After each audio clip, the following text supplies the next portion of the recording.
Bonjour, bienvenue pour ce nouveau Labo de Josie. Alors, depuis quelques temps, vous savez que notre thème c'est la mort, la mort, la mort, la mort. Mais l'être humain ayant peur de mourir, il essaie toujours de rallonger sa vie. De manière ou d'une autre, comme on a dit, on a les potions, l'alchimie, le machin, les dieux, les machins, les rites, les trucs, j'en ai déjà fait quelques-uns. Et bien aujourd'hui, on va parler de la quête ultime d'un être vivant, l'immortalité. Bien que détenu par les dieux, le mythe de l'immortalité est une des grandes quêtes de l'homme. Tant l'homme va chercher une solution pour prolonger sa vie. Depuis les temps les plus anciens, ou devenir immortel comme les dieux, cependant nombreux sont ceux qui ne l'auront jamais trouvé, ou l'auront perdu alors qu'elle était à portée de leurs mains. La plupart du temps, je dois dire, c'est des erreurs très ridicules. L'immortalité est un don qui permet d'échapper au temps, de passer des années, des siècles, parfois même sans subir des effets. Ça veut dire qu'en fait, ça peut arrêter le vieillissement, passer un certain âge ou un certain état du corps. Attention à ne pas confondre avec l'invulnérabilité qui protège la majorité des blessures et des maux mortels. Être immortel ne signifie pas être invincible, même chez les dieux. Ce sont principalement les divinités qui ont accès à l'immortalité dans les mythes, car ce sont des forces à laquelle le temps n'a pas d'emprise. La plupart du temps, même dans certains mythes, la mort en elle-même est une divinité. Et notre divinité n'a pas... Malgré tout ça, l'immortalité signifie simplement une vie éternelle.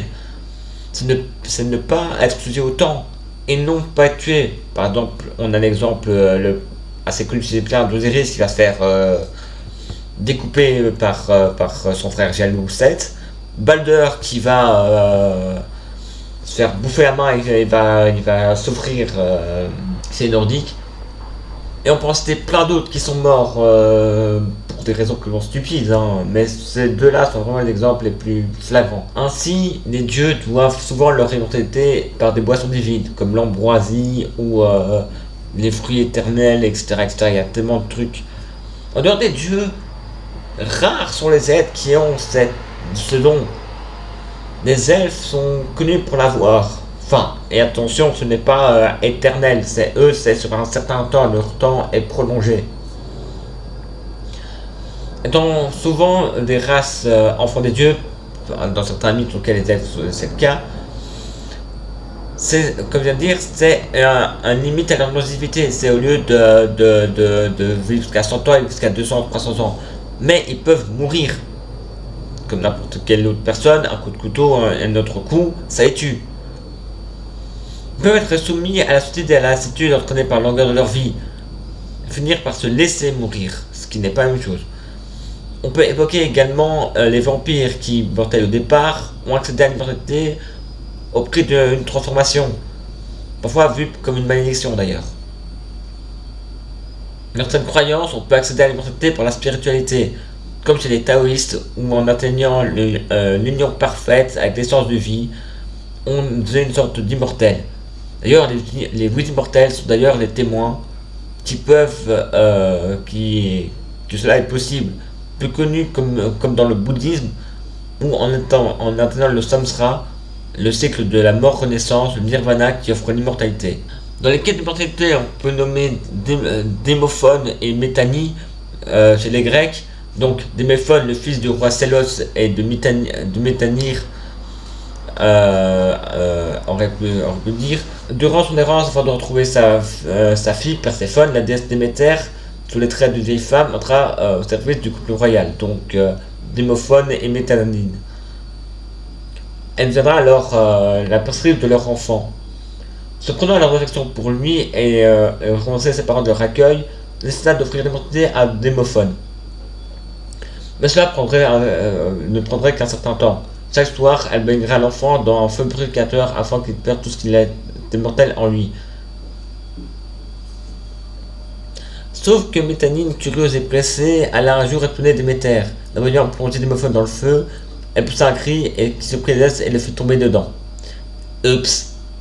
Et aussi Gilgamesh, donc le héros sumérien, qui partit combattre à lui seul l'ennemi qui lui restait toujours et qui était la mort. L'instructeur l'immortalité pour cela, il parvint après plusieurs épreuves en persévérant à l'obtenir.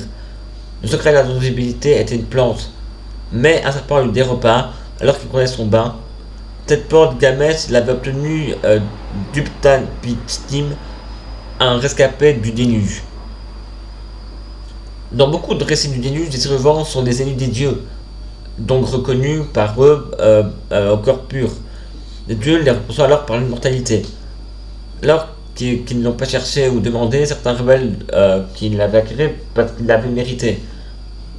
Et donc ce qu'il avait désiré. L'immortalité n'est donc pas un don qu'on a parce qu'on s'y intéresse. On peut aussi parler dans les légendes chinoises du héros Aoi Ongli, je sais pas comment ça se prononce, voilà, c'est écrit comme ça, débrouillez-vous, qui sont rendus avec sa femme Chang Tse vers l'ouest afin de trouver Simong Mu, la chef des immortels. Dans son palais se trouvaient donc les plantes de l'immortalité pour unir une pilule d'immortalité qui devait se partager, et Shang-Chi ne restait pas à boire sa moitié malgré une action de lui. Mais oui, arrivant, elle a surpris, elle avala par erreur toute la pilule. Elle obtint comme tous les mortels le don de voler, mais ayant bu la double dose, elle ne put contrôler son corps. Elle se retrouva sur la lune, qu'elle ne put jamais quitter. Un autre héros qui tenta de combattre la mort est le personnage de Maui dans les mythes polynésiens, enfin australo-polynésiens. On rencontra que pour tuer la déesse de la mort, qui était une taille gigantesque, il fallait entrer en elle et ressortir par la bouche. Sauf que Maui la trouva un jour endormie, tira d'entre elle mais resta bloquée. Quand il arriva dans sa poitrine, la déesse fut réveillée et l'écrasa, rappelant la mortalité des humains. En parlant d'humains, d'autres personnes dans l'histoire ont essayé de combiner magie et science. C'est le cas des alchimistes qui, cherchant depuis longtemps à créer l'élixir de jouvence, je vous expédie vers l'épisode de l'élixir de jouvence. D'ailleurs qu'un des plus célèbres d'entre eux, enfin même le plus célèbre d'entre eux, Nicolas Flamel, aurait réussi. Sans trouver véritablement l'immortalité, le comte de Saint-Germain aurait réussi à prolonger son existence de plusieurs vies. On en trouve dans la littérature avec l'épopée de Gilgamesh, Dracula, Entretien avec un vampire, l'alchimiste, dans les peintures avec l'allégorie de l'immortalité, dans le cinéma avec Highlander, de nouveau avec Entretien avec un vampire, Dracula, etc.